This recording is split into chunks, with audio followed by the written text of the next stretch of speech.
오늘 본문에 나오는 나병 환자 이야기는 두 가지 특징이 있습니다. 첫째 특징은 이게 누가복음에만 나온다는 거죠. 다른 복음서에서도 나병 환자는 치료받아요. 근데 이렇게 집단적으로 10명이 예수님께 나와서 일시에 치료받은 사건은 누가만의 기록에 있어요. 다른 복음서에는 없다. 그것이 특징이죠. 두 번째 특징은 이 사건이 예수님의 설교 속에서 나온다는 거예요. 누가복음 연구에서 제일 중요한 성경 구절은 누가복음 9장 51절입니다. 예수님이 승천할 기약이 다가와서 예루살렘을 향하여 올라가기로 결심했다. 결심했다는 말은 얼굴이 굳어졌다는 원어 뜻이에요. 예수님이 예루살렘만 생각하면 얼굴이 굳어져요. 올라가서 구원 사역을 이루기 위해서 예수님이 예루살렘에 올라가는데 그걸 승천이라는 말로 하시죠. 그래서 이 말씀이 나오고 나서 그 다음의 사건은 다 어디서 일어나느냐? 예루살렘에 올라가는 과정에서 일어나요. 그러니까 이 사건도 예수님이 사마리아와 갈릴리를 지나서 어디로 올라가셨느냐? 예루살렘에 올라가면서 일어난 일이라는 거죠. 이 과정에서 누가는 예수님의 이야기를 둘로 나눴는데 하나는 설교, 또 하나는 사건, 이렇게 둘로 나눴어요. 그러면서 누가복음 전체에서 누가복음 15장에서 17장은 예수님의 설교만 적었어요. 그 설교 속에 뭐가 나오느냐? 우리가 유명한 예수님의 설교 있죠. 비유, 거지 나사로의 비유, 탕자의 비유, 그 다음에 불의한 청지기의 비유. 이거 다 어디서 나오느냐? 15장에서 17장 사이에 나와요. 그런데 그렇게 설교만 쭉 하시던 그 사건 속에 이 10명의 문둥병자가 고침받는 이야기가 나와요. 그러니까 이 사건이 그만큼 중요하다 하는 것을 우리에게 보여주죠. 어떻게 보면 예수님의 모든 이 설교는 이 나병 환자를 고치신 사건과 깊은 연관이 있다 그 말이에요. 이분이 누군가 하는 것을 보여주죠. 10명의 나병 환자 사건이 그만큼 중요한 거죠. 이 사건에서 예수님이 나병 환자들을 불쌍히 여겨달라는 요청을 받고 예수님이 몸에 손대시지 않아요. 말씀으로 고치시지도 않아요. 예수님의 기적 방법은 그거예요.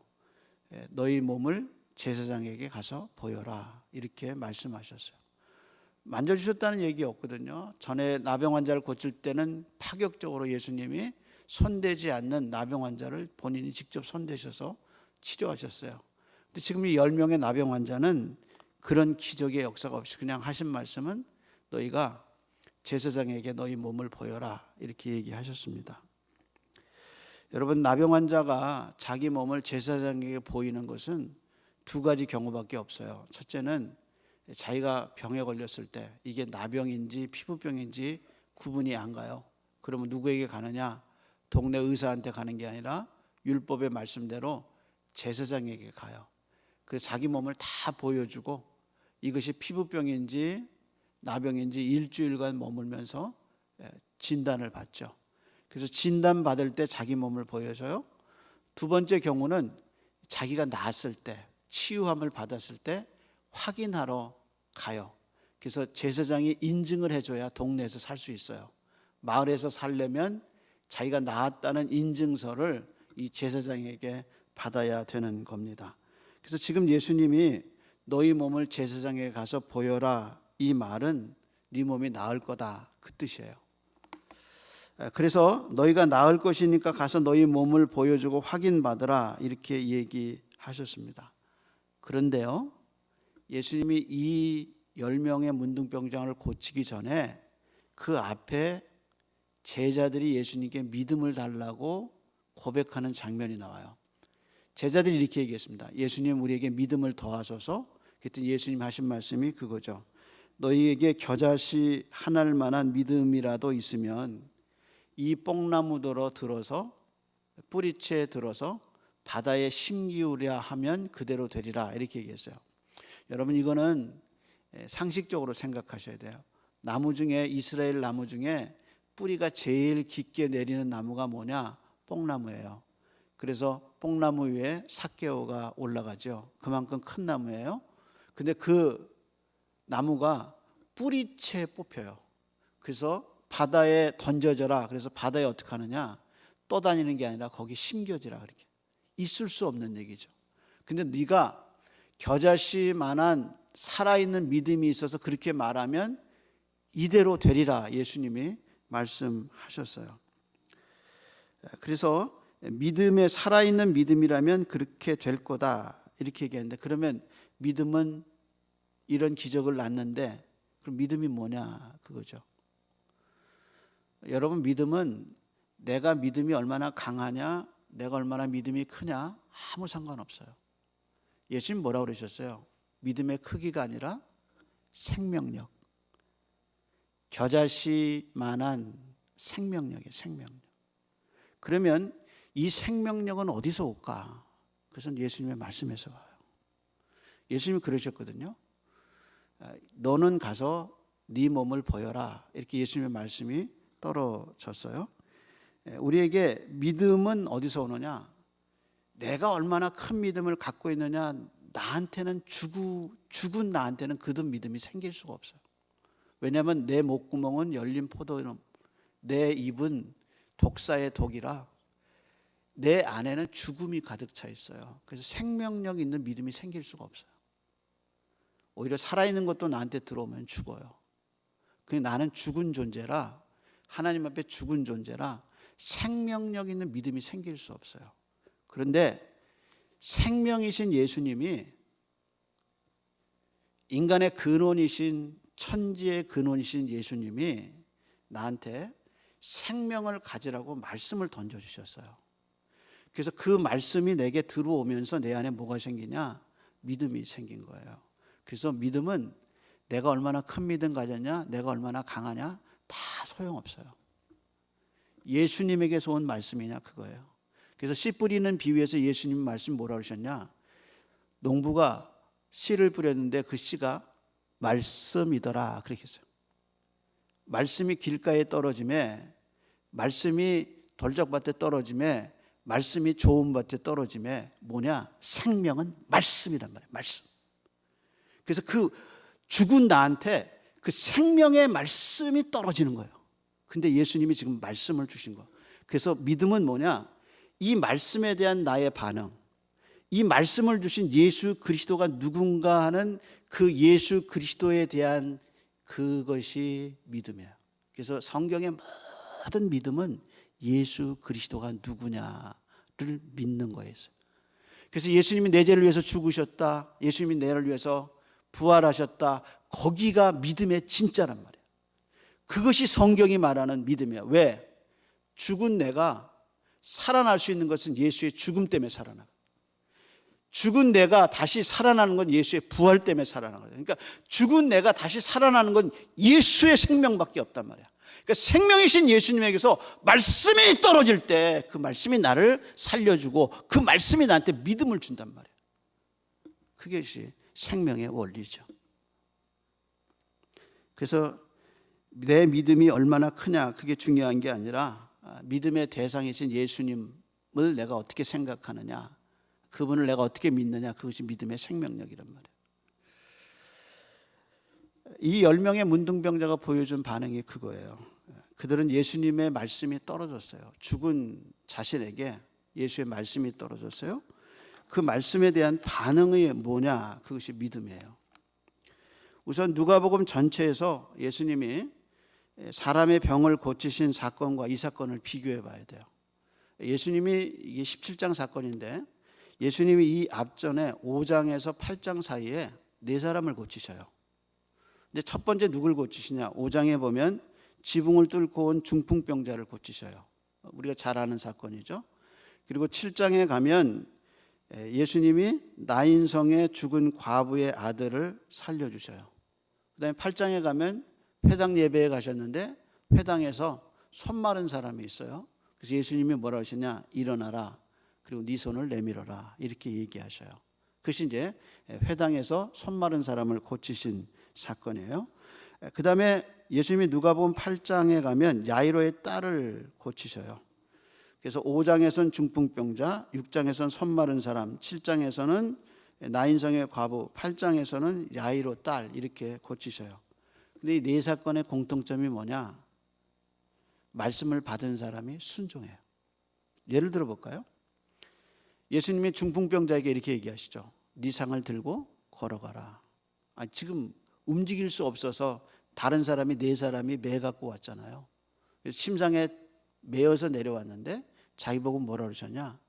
네 상을 들고 걸어가라 이렇게 얘기하셨어요. 나인성의 과부는 장래 행렬이죠. 죽음의 행렬이에요. 하나밖에 없는 아들이 죽어서 울고 가요. 근데 생명이신 예수님이 들어오셔서 얘기하시죠. 멈춰라. 그리고 예수님이 이 아이를 살려주셔요. 그 다음에 예수님이 야이로의 딸을 살릴 땐 들어가니까 죽음이 지배하고 있어요. 온 사람이 울고 있어요. 그때 예수님이 이 사람들 다 내보내라. 그래서 부모가 그 사람들을 다 내보내죠. 이렇게 보면 이 네 가지 사건의 맥락은 뭐냐? 예수님이 말씀에 순종했다는 거예요. 그래서 믿음은 뭐냐? 하나님의 말씀에 순종함이 생겨요. 이상해요. 죽은 나에게 말씀이 떨어져서 생명이 생겼는데 이상하게 하나님의 말씀에 대해서 생명력이 생겨서 그 말씀에 순종하고 싶어요. 이건 내 의지가 아니에요. 이건 내 안에서 생성된 게 아니라 하나님의 말씀에 대해서 내가 믿어지기 시작하는 거예요. 믿어지니까 몸이 그리 가고 행동이 그리 가기 시작하는 거죠. 그게 이제 살아있는 믿음의 특성이죠. 그래서 이 사람에게 예수님이 죽은 정말 나병 환자, 살아있는 시체라는 이 사람들에게 예수님이 네 몸을 제사장에게 가서 보여라. 그래서 그 말씀을 내가 순종할 거냐. 근데 이 사람들이 예수님께 가기 시작하다가 어떻게 했냐? 나음을 입었다 이렇게 얘기하죠. 그래서 히브리서 11장 6절에 믿음에 대해서 얘기하면서 이렇게 얘기하잖아요. 믿음이 없이는 하나님을 기쁘시게 할 수 없나니 하나님께 나가는 자는 그가 살아 계신 것과 그가 자기를 찾는 자에게 상 주시는 이심을, 그 다음 말이 뭐죠? 믿어야 할지니라.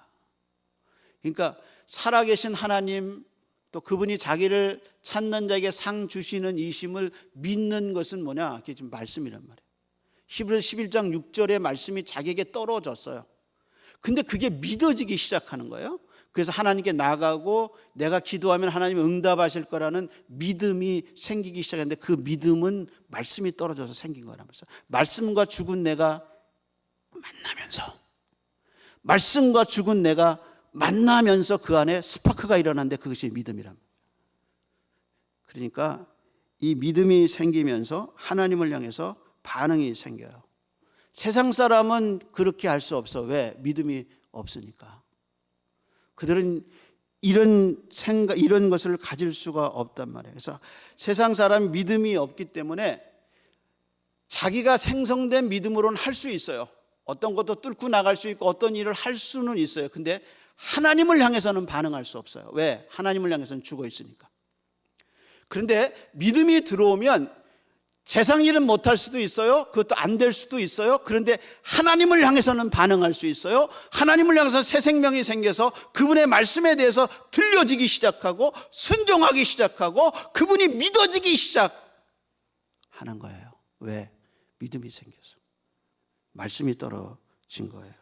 그래서 그분을 향해서 자꾸 꿈틀거리고 예배하게 되고 설교 시간에 말씀이 들리고 그 말씀이 믿어지고 용기가 생기고 하나님께 자꾸 기도하게 되는 거죠. 그게 뭐냐? 살아있는 믿음이란 말이야. 겨자씨만한 믿음이란 말이야. 그것이 나를 살리는 거죠. 그래서 이 사람들이 그 겨자씨만한 믿음이 생겨 하나님께 반응하기 시작하죠. 그래서 그 말씀을 듣고 제사장에게 찾아가고 있어요. 자, 그런데 이 사람이 가다가 10명이 다 났어요. 그럼 얘기가 여기서 끝났으면 행복하죠. 그리고 이 사건은 다 치유 사건으로 끝날 텐데 그렇지 않아요. 이야기의 초점은 한 사람에게 향하죠. 그래서 이야기의 초점은 사마리아 사람에게 갑니다. 10명 중에 9명이 가고 한 사람이 예수님께 왔는데 그 사람이 사마리아 사람이다. 당연하죠. 왜냐하면 이게 사마리아하고 갈릴리를 지나서 예루살렘으로 올라가고 있잖아요. 그러니까 그 마을에 사마리아 사람이 문둥병에 걸렸다 예수님 만난 거죠. 자, 여러분 이렇게 생각해 보신 적 있으세요? 이것 우리 신앙생활하고 비슷한 사람들도 있어요. 자기가 필요할 때만 예수님 찾는 거. 그러니까 예수를 믿기는 믿어요. 근데 자기가 필요할 때만 예수님을 찾아요. 그래서 멀리 서서 예수님 나 죽게 됐어요. 나 좀 살려주세요 하고 소리 쳤어요. 그래서 나음을 입고 자기가 원하는 것을 하나님께 얻었어요. 그 다음에는 예수님 찾아오지 않아요. 그게 더 이상 신앙이나 믿음이 필요하지 않아요. 근데 이런 사람은 또 어떡하냐? 필요하면 또 예수님 찾아요. 그래서 자기에게 어려운 일이 생기고 힘든 일이 생기면 그때는 믿음이 생겨서 예수님께 와서 이렇게 해주세요 저렇게 해주세요 얘기하지만 그것이 끝나면 예수는 필요 없어. 왜? 자기가 필요한 걸 얻었으니까. 많은 사람들이 이런 형의 신앙생활을 할 수 있죠. 그래서 이 사람이 이렇게 했을 때 한 사람이 사마리아 사람이 예수님께 나오죠. 이게 초점은 어떻게 되냐? 역사와 성경의 초점은 이 이방인에게 쫙 비춰지는 거예요. 그러면서 예수님이 이렇게 얘기하죠. 10사람이 다 고침을 받았는데 9명은 어디 있느냐? 여러분 예수님이 9명이 어디 있는지 몰라서 물어보신 거 아니잖아요. 9명은 10명이 고침받았는데 9은 어디 가고 그 다음 말이 뭐냐? 이 이방인 외에 하나님께 영광을 돌리러 온 사람이 없단 말이냐 이렇게 물으셔요. 여기서 이 이야기의 핵심이에요. 뭐냐? 이방인이라는 단어예요. 여러분 이방인이라는 단어가 유대인들에게 얼마나 친숙하냐면 이 사람들이 예루살렘 성전에 가면 성전에 이방인의 뜰이 있고요. 이방인 뜰 옆에 유대인 남자라 여자가 들어갈 수 있는 뜰이 있고요. 그 뜰을 넘어가면 제사장이 들어가서 번제 드릴 수 있는 제사장의 뜰이 있어요. 근데 이방인의 뜰하고 유대인의 뜰 사이에 편말이 붙어 있어요. 아주 엄중한 편말이 붙어 있는데 뭐라고 붙어 있냐? 이방인이 이 선을 넘어가면 죽는다 이렇게 써 있어요. 그것이 이제 이방인이라는 단어예요. 그래서 이방인이라는 단어가 이게 알로게네스라는 단어인데 그 이방인이 그렇게 써 있어요. 그러니까 유대인들에게 너무나 친숙한 단어예요. 이방인은. 근데 그 이방인이 지금 어떻게 하느냐? 예수님의 발밑에서 하나님께 영광을 돌리고 있다. 이 모습이 육신의 눈에 보이는 성전은 이방인이 들어갈 수가 없어요. 그래서 이방인은 넘어가면 죽는다라는 그 성전 말고 고침을 받고 믿음을 가진 이방인이 예수 그리스도라는 성전, 영의 성전을 통해서 하나님께 경배하는 새로운 인류의 모습, 구원받은 새로운 하나님의 백성의 모습이 이 모습이에요. 그래서 눈에 보이는 성전은 이방인이 들어갈 수 없는 성전은 무너져요. 예루살렘 70년에 무너져요. 그러나 지금 앞으로 십자가를 지고 저 성전이 헐려지고 새로운 영의 성전이신 예수 그리스도를 통해서 이방인과 유대인들이 모든 사람들이 아들 예수 그리스도를 통해서 하나님께 영광을 돌리는 그 새로운 인류의 모습, 그 새로운 사람의 모습, 십자가를 통해서 유대인과 이방인이 하나 된 새로운 인류의 모습이 이 이방인의 모습이라. 그래서 이 이방인이 예수 그리스도를 통해서 하나님께 영광을 돌리고 있는 거죠. 그것이 바로 이 문둥병자가 갖고 있는 하나님의 신비한 비밀이에요. 이 문둥병처럼 우리도 그렇게 살아가고 있단 말이에요. 예수님의 말씀은 눈에 보이는 성전 뜰을 넘을 수 없는 이방인인 사마리아인이 지금 영의 성전이신 예수님의 발 아래서 하나님께 영광을 돌리고 있다. 이것이 이제 구원의 역사다 그 말입니다. 여러분 일반적인 감사는요 안 믿는 사람도 잘해요. 병원 갔다 오면 이렇게 건강한 게 얼마나 감사하냐. 그리고 아이들 보면서 참 잘 자라서 감사하다. 햇살을 바라보면 이런 하늘을 보고 해를 볼 수 있는 게 감사하다. 자연에 대한 감사, 생활에 대한 감사 일반 사람도 해요. 그런데 일반인이 못하는 감사가 있어요. 뭐냐? 하나님께는 감사할 수 없어요. 그리고 이렇게 잘된 것이 진짜 누구 덕이지? 조상 덕이지? 우리 내 덕이지? 이렇게 자기에게 영광을 돌려요. 근데 어떤 사람도 하나님께 영광을 돌릴 수가 없어요. 왜? 구원 못 받아서. 그런데 지금 이 감사하고 있는 구원받은 이 사람의 모습은 구원받은 사람의 모습이죠. 그래서 바울이 로마서 1장에서 죄에 빠진 인류가 하나 할 수 없는 게 있다고 그랬어요. 그것이 뭐냐면 1장 19절에 보면 이렇게 얘기해요. 하나님을 알만한 것이 그들 속에 보임이라 하나님께서 이를 그들에게 보이셨느니라. 하나님 자기가 살아계심을 자연을 통해서 인간의 양심을 통해서 보여주셨어요. 근데 21절에 뭐라고 그러냐? 하나님을 알되 하나님을 영화롭게도 아니하며 그 다음 말이 뭐냐? 감사하지도 아니하고 오히려 그 생각이 허망해져서 미련한 것으로 어두워졌나니 그 어둠의 결과가 뭐냐? 23절에 뭐라고 그러기냐? 이렇게 썩어지지 않은 하나님의 영광은 안 썩어져요. 썩어지지 아니하는 하나님의 영광을 그 다음 말이 썩어질 사람과 이렇게 그러니까 하나님께 들어가야 할 영광을 사람이 받는 거예요. 썩어질 사람과 그 다음 말이 새와 짐승과 기어다니는 동물의 모양으로 우상으로 바꾸었느니라. 이게 인간상이에요. 바울이 로마서 1장에서 얘기한 죄에 빠진 인간은 하나님께 감사할 수 없고 하나님께 영광을 돌릴 수가 없는 인간의 모습이에요. 왜? 구원이 없어서. 그게 어둠 속에 있단 말이에요. 그런 인간이 로마서 4장에 가면 아브라함의 이야기를 통해서 변화되기 시작해요. 그래서 아브라함을 뭐라고 얘기했냐? 이렇게 얘기했어요. 아브라함의 얘기를 얘기하면서 아브라함이 하나님을 믿음에 하나님이 그것을 의로 여기셨나니. 아브라함이 하나님을 믿음에, 그러니까 하나님이 내 자손이 하늘의 별 바다의 모래같이 되리라는 말을 자기는 할 수 없는데 그 말을 믿었어요. 말씀이 떨어져서 믿었어요. 그래서 믿음이 생겼어요. 그래서 아브라함이 믿음이 생겨서 그 믿음의 결과가 뭐냐? 4장 20절에 보면 이렇게 얘기해요. 믿음이 없어 하나님의 약속을 의심하지 않고 그 다음 말이 믿음이 견고해져서 그 다음에 뭐냐? 하나님께 영광을 돌렸더라. 이게 로마서가 시작되고 처음으로 하나님께 영광을 돌리는 인류의 모습이에요.